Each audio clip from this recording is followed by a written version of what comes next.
Okay, let's get into your reading, Libra. Well, I feel like, okay, someone has not been the most stable towards you. They're a little bit all over the place. Like 1 second they come forward, next second they don't. You feel like you're literally in limbo land because you don't know where you stand. A lot of the times you don't really know what's going on. You don't really know what the situation is and what's happening and what's going on. You literally feel a little bit all over the place because you just don't know what's happening. And I want to name that limbo feeling right at the start, okay? Because it's one of the most quietly draining things there is. It's not the clean pain of a no. It's the exhausting in between of a maybe, the hot and cold, the 1 step forward, 2 steps back, the never quite knowing whether to hope or to let go. And that uncertainty, okay, is harder to sit in than an ending, because at least an ending gives you something solid to stand on. Limbo gives you nothing and asks you to keep your balance on it anyway. So if you felt worn out by this, worn down, confused, that's not you being dramatic. That's what limbo does to a person. And I want to give you one thing to hold on to right at the start, okay? Because you're going to need it through the rest of this reading. The confusion you felt was never a sign that you failed to understand the situation. It was a sign that the situation itself was genuinely, structurally confusing because the person creating it was confused inside themselves. You can't read a signal clearly, okay, when the person sending it keeps changing it mid-transmission. So all that time you spent trying to figure out where you stand, trying to make it make sense, wasn't you being slow or missing something obvious. It was you trying to solve an equation that this person hadn't even finished writing. Okay, so we're going to have a look and see what's going on. If this reading resonates with you, please do like this reading, comment down below, subscribe, let me know, because I'm telling you here that I feel like, okay, this person keeps a lot of their emotions and feelings to themselves. They don't like to express their emotions or their feelings. They don't like to outwardly come forward. They feel very overwhelmed. They feel very stressed. They tend to get a little bit defensive when it comes to expressing emotions or being forced to express emotions. If you've ever tried to get emotions out of this person, you know how difficult it is. You also know that when you try to express your feelings to them and you expect them to respond something back, they become very defensive. They become very overwhelmed, and they become very, very chaotic, and they can become very sort of also argumentative, or they can shut down. They have this fight, flight, or freeze response where they either freeze and they don't know what to say. They either fight, okay, in return, or they take flight, and you're just like, wait, they just changed the topic so quickly. That is how you know, okay, that is how you know. And I want to explain what's actually happening in those moments, okay? Because it helps to see it clearly instead of taking it personally. Fight, flight, or freeze isn't a choice this person is making. It's a nervous system reflex, the same one that fires when a body senses real danger. So when you bring up a feeling, okay, and they suddenly get sharp or go blank, or change the subject so fast your head spins, their body has misread a vulnerable conversation as a threat. It's reacting to protect them, as if your honest question were something to survive, and that's not something you did, okay? You didn't push too hard or ask wrong. You just knocked on a door that this person has kept bolted shut for so long that even a gentle knock sets off every alarm inside them. And I'm telling you, this person here is someone that has not ever been super, super comfortable with expressing their emotions or being vulnerable. They've had a very hard time expressing their emotions, being vulnerable, talking about, what really bothers them or how they feel and their feelings. The Fool, they found it very, very hard to do so as a child because the Fool energy is a childlike energy, right? And so they found it very hard to do that. And the Fool shows a figure at the edge of a cliff, okay? A small bag on a stick, a little dog at their heels, face turned up to the sky, completely open, completely unguarded. And it's the card of the child, of innocence, of the part of us that feels everything before the world teaches us to armor up. And I want to sit with what it means, okay, that this person's difficulty with emotions traces all the way back to childhood, because nobody is born unable to be vulnerable. A child who learns to lock their feelings away usually learned it because somewhere early being open didn't feel safe. The tenderness got punished or dismissed or ignored. And so they learn to hide it, to protect it. So when this person shuts down on you now, okay, or gets defensive or changes the subject the second things get real, you're not seeing someone who doesn't feel. You're seeing a child who learned a long time ago that feelings were dangerous to show. Still running that old program in a grown body. And I want to be tender about that child for a second, okay? Because they didn't choose to become guarded. No kid decides on their own to stop showing their feelings. They learn it the hard way from what happened when they did show them. Maybe they cried and got told to stop, okay? Maybe they opened up and it got used against them. Maybe they reached for comfort and found none. Enough times that some small part of them concluded it's safer to just not need anyone. And a lesson learned that young wires itself in deep. So the guarded adult you're dealing with now, okay, is protecting a child who got hurt for being open. That doesn't excuse how they treat you when they're cold or defensive. But it does explain that their walls were built long before you arrived against dangers that had nothing to do with you. So this is someone that you know. This is someone that you felt connected to. This is someone that you've been around. The Five of Cups. And with the Five of Cups, you can see here that this person has been through a lot of trauma and a lot of difficulty, a lot of heartbreak, a lot of deceit, a lot of, being deceived and being belittled and being hurt and feeling frustrated and feeling challenged and genuinely feeling very, very upset. This person has been through a lot. Throughout all of that, though, they have seen you as the constant figure of being very, very stable. They have seen you as a constant. Now, what does that mean? Well, your character hasn't shifted. You've still been a loving, kind, caring, graceful human being. Your character in its essence has not changed. It has not differed. It has not been any different. You've always been a loving person. You've always been very supportive. You've always been very sweet, right? Of course, there are moments where you stood up for yourself because you felt like their behavior maybe wasn't so great. But you've always been a very supportive, kind person and held your boundaries. And I want to pause on that word constant, okay? Because it's quietly one of the highest things anyone can be called in a world where most people are weather changing with every mood and circumstance. You were climate, steady, reliable, the same warm person on the good days and the hard ones. And that kind of steadiness, okay, often goes unthanked because it doesn't demand attention. The dramatic people, the ones who run hot and cold, they pull all the focus. But the constant one, the one who's just reliably there, tends to get taken for granted, precisely because they never make anyone worry. So I want you to hear this clearly, okay?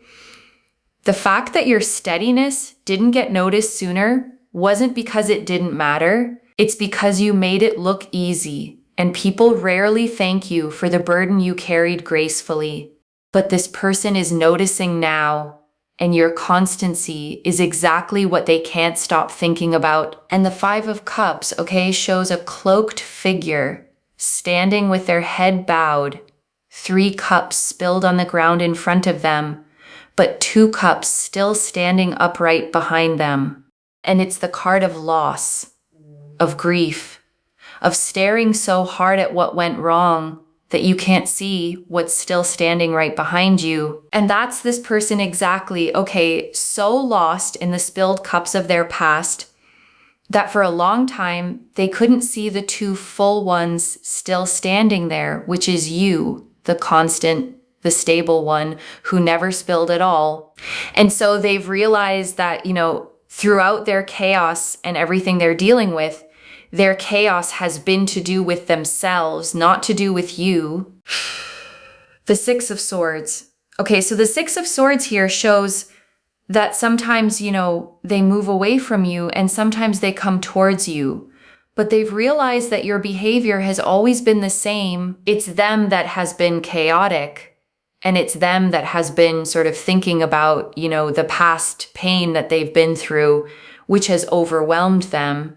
And then they treat you as though you've done that, So they're starting to realize that you've been super constant and your energy has never faltered. You've never been wrong.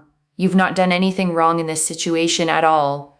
You've never been disrespectful or unkind or, uncaring or anything like that. Your energy has always been super, super constant. And now they are starting to realize that. Now they're starting to feel like, oh my God, like you've always been super constant and kind and caring, super loving, super understanding. I'm the one that has actually messed things up. I'm the one that's actually done that, is what they're thinking. Okay, they're thinking to themselves like, I messed up and I did this and I did that. And they feel like they messed up and they feel like they didn't do the right thing. And they're starting to realize that you've always been the most amazing person. And the Six of Swords, okay, shows a figure being ferried across still water in a small boat, moving away from rough waves toward a calmer, distant shore. And it's the card of moving toward peace, of leaving turbulent water behind, of a transition from chaos into calm. Whether you are male or female, or however you identify, I read energies in tarot, not specifically genders. So this comes across as your loving, kind, caring, beautiful energy. And they know that they are the ones that have been suffering, struggling, and feeling miserable and feeling overwhelmed to the point where they take themselves into different directions and they don't know where they're going. Okay, it's a bit like, the best analogy I can give you is imagine someone putting up a tent with other people, but everyone's got a different way of doing it and they can't agree on which step goes first. It's chaos, right? One wants to do things this way, another one is grabbing this, another one is grabbing that. They don't know how to put the tent up because they all have a different way of doing it. Okay, it's a bit like if you have a computer, right? And you're trying to fix the computer, but one person wants to turn it on. Another person wants to check the back of it. Another person wants to charge it first. You've got different people trying to do all kinds of different things, and it's just chaos. And that is where their mind is at, right? One part of their mind wants to progress things with you. Another part of their mind is like, no, I need to give things time. Another part of their mind is like, no, I should really come forward. But another part of their mind is like, no, but I should give space and I should take care of myself and figure myself out first. That's what's happening. It's chaos, right? They can't pick one thing to do first. The best way I can explain it, I really hope my analogy helped, okay? Because I really tried explaining this one. It's a lot to explain, and I want to draw out something from that tent analogy, okay? Because it's more accurate than it might sound. The reason a person freezes isn't that they don't want to move. It's that too many parts of them want to move in different directions at once, and none of them can win. So they all just cancel each other out. And that's why this person looks like they're doing nothing, okay? When really they're doing everything all at the same time, internally, exhaustingly. The stillness you see from the outside is not calm. It's gridlock. It's a whole committee arguing inside one person who can't get a single vote to pass the tower. So we've got the tower here, right? Like they're so all over the place. Like 1 second they want to come forward. The next second they're like, oh no, I don't know what to do. Next second they just, they're just so all over the place. They don't know how to say something, how to do something, how to come forward, how to do this, how to do that. They just feel overwhelmed and stressed. And they're like all over the place, right? And the tower, okay, shows a tall tower struck by lightning, the crown blown off the top, figures falling from it, flames in the windows. And it's the card of sudden upheaval, of a structure coming down, of everything a person built getting shaken loose all at once. And inside this person, okay, that's what's happening. Whatever structure they built to keep their feelings contained is shaking. And it's terrifying for them because when your walls start coming down and you never learned how to be without them, you don't feel free. You feel exposed. And I want to name why this tower moment, okay, as frightening as it is for them, is actually a hopeful sign, not a bad one. Because the tower only strikes structures that were never built to last. The walls this person put up to keep their feelings locked away were always going to fail them eventually, because you cannot wall out pain without also walling out love. So when their carefully built defenses start cracking around you specifically, okay, it's not random. It's that you, the constant one, the safe one, are the exact person their walls were never designed to withstand.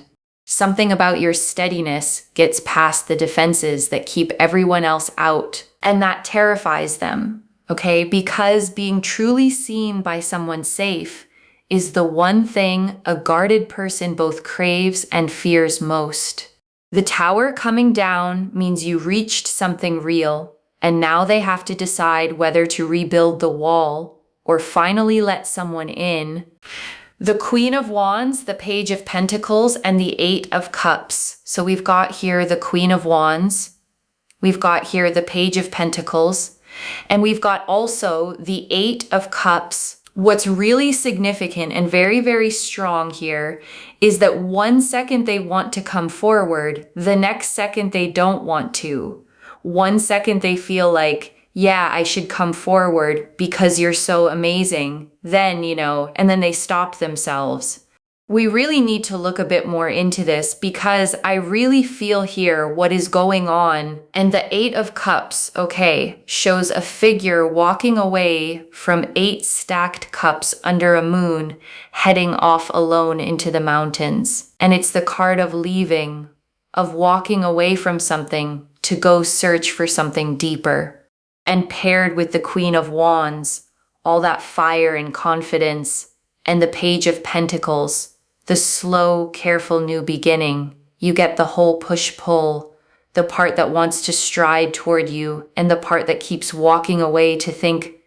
The King of Swords and the Ace of Pentacles, King of Swords with the Ace of Pentacles, well, it all looks normal on the forefront, but then we go deeper, and it just gets a bit, So King of Swords, on the surface, you'll probably think like, oh, this is just their emotional behavior and their emotional character. And this is just, how they sort of are and how they've been because of things that probably happened to them.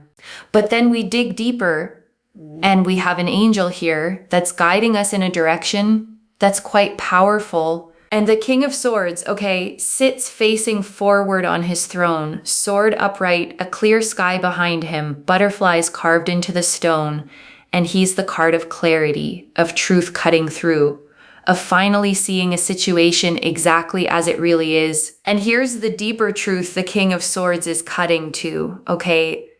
And I want to say it carefully because it matters. I really feel here that whilst things on the surface may look like, oh, they're just dealing with a lot behind the scenes, I feel like they've been betrayed a lot. I feel like they've been backstabbed. And I feel like people have done things onto them. And I want to be really honest with you about what that does to a person, okay? Because it explains the erratic behavior better than anything else could. When someone has been betrayed enough times, backstabbed by people they trusted, their whole nervous system stops being able to tell the difference between safety and danger. So even with you, okay, even with the one constant, stable, kind person in their whole life, a part of them flinches, braces, pulls back, not because you've done anything, but because betrayal taught them that closeness is where the knife comes from. And until they heal that, they'll keep reacting to the memory of their pain instead of to the reality of you. And I want to go one layer deeper on this, okay? Because it's the key that unlocks the whole reading. A person who's been betrayed enough doesn't just get cautious. They develop a kind of tragic logic where the closer someone gets, the more dangerous that person feels. Because in their experience, closeness is precisely what gave the last person the power to wound them. So watch the cruel irony of it, okay? The safer and more constant you are, the closer they let themselves drift toward you, and the closer they drift, the louder that old alarm gets until they panic and pull back right when things are going well. It looks like rejection. It's actually fear of how much they're starting to feel. And that's why the hot and cold happens exactly when it does, okay? It's not that they lose interest. It's that the moments they pull away tend to come right after the moments they got closest, because closeness is the trigger and retreat is the reflex. Understanding that won't fix them, but it will stop you from blaming yourself for a pattern that was set long before you. And that's why there's no consistency. Okay, if you look at this person at work, for example, you will feel like there is no consistency. 1 second they want to turn up, the next second they may not turn up. 1 second they turn up with good energy, the next second they turn up with not very good energy. The strongest way to look at this person, okay, is to see, number one, their emotions and how they act towards you. And the second way is their work environment, how they are in their work environment, because let me tell you, both of those aspects show a person that's all over the place, and that, I think, is to do with everything they've carried. And I want to say something clearly here, okay? Because I know a reading like this can leave you wanting to fix them. You can't heal another person's betrayal wounds for them. That's their work to do on their own side, in their own time. What you can do is stop taking their inconsistency as a verdict on you, because it never was one. Their chaos was never a message about your worth, okay? It was the echo of everything that was done to them before you ever came along. The Queen of Cups and the Five of Pentacles. We also have here the Queen of Cups and also the Five of Pentacles. So I'm telling you, listen, I do believe that this person will get themselves to a much better place. They are very all over the place. They are sabotaging their own life. They feel confused. But I do believe that's because behind the scenes, there is something much deeper going on. All that betrayal, all that backstabbing that we have looked into. And the Queen of Cups, okay, is the most emotionally deep, compassionate, nurturing card in the deck. A woman gazing into an ornate cup, completely in touch with her feelings. And the fact that she's here tells me that underneath all the chaos, this person has a deep feeling heart. The capacity for real emotional depth is in there. It's just been buried under everything they're protecting themselves from. And the Five of Pentacles, okay? two figures out in the cold, passing a warm lit window without looking up at it, is the card of feeling shut out, of not letting yourself reach for the warmth that's right there. And that's the thing this person keeps doing, standing out in the cold beside the warmth of you, not because the warmth isn't there, but because they don't yet believe they're allowed to come in. And I want to name why a person freezes outside the warmth, okay? Even when they can see it, even when they want it, because it's one of the saddest patterns there is. When someone grows up not feeling worthy of warmth, they don't experience a warm, open door as an invitation. They experience it as a test. They're sure they'll fail.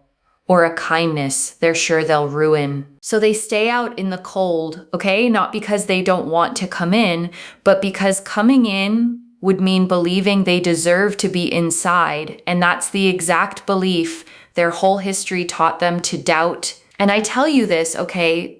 Not so you'll go drag them through the door, because you can't. I tell you so you understand that their hesitation at your warmth was never a rejection of you. It was a reflection of how little warmth they believe they're owed.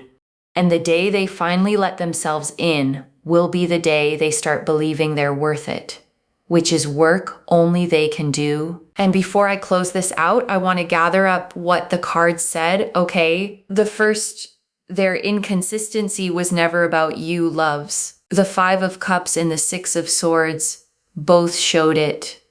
You've been the constant, the stable one, the one whose character never faltered. The chaos was always theirs, and they're finally realizing it. The second, the root of it runs deep. The King of Swords cut past the surface to real betrayal, real backstabbing, people who hurt them before you. That's why they flinch even from your kindness, and it's why they're erratic everywhere, even at work, not just with you. The third, they can get better, but it's their work to do. The Queen of Cups says the depth is in there.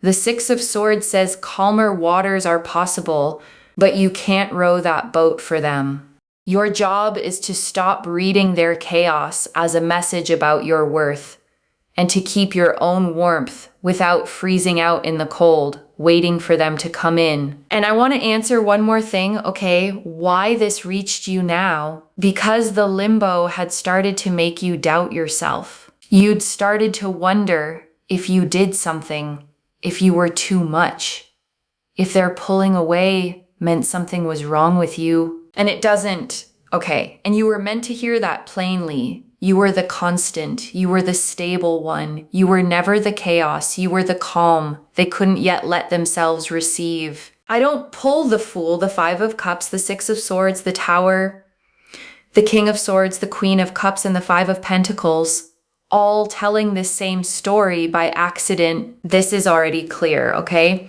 The Fool confirmed a childhood difficulty with vulnerability. The Five of Cups confirmed deep past trauma and heartbreak.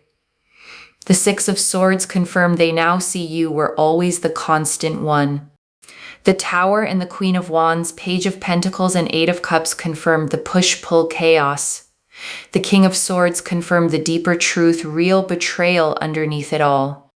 And the Queen of Cups and Five of Pentacles confirmed they can heal, and that they've been freezing outside a warmth they don't yet feel allowed to reach for. So let me lay this all out one final time, okay, slowly, so it actually settles. Someone you know keeps pulling toward you and away, okay, leaving you in limbo, never knowing where you stand. And it was never about you.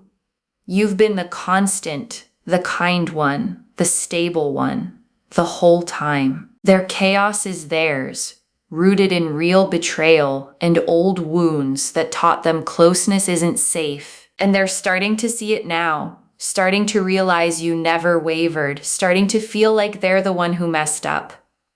And they can find their way to calmer waters. But that crossing is theirs to make. One message: you were never the chaos.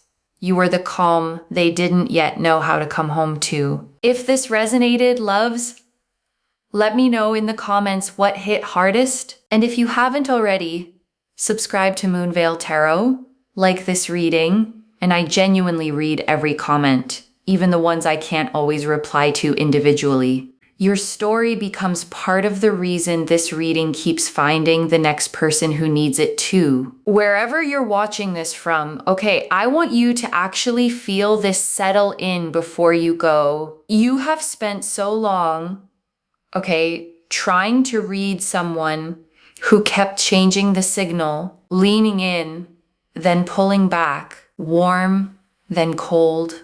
And somewhere in all that limbo, you started to think the confusion was yours to solve, the problem yours to fix, the fault maybe yours to carry. And none of it was okay. You were steady the whole time. You were the one thing in their storm that never moved.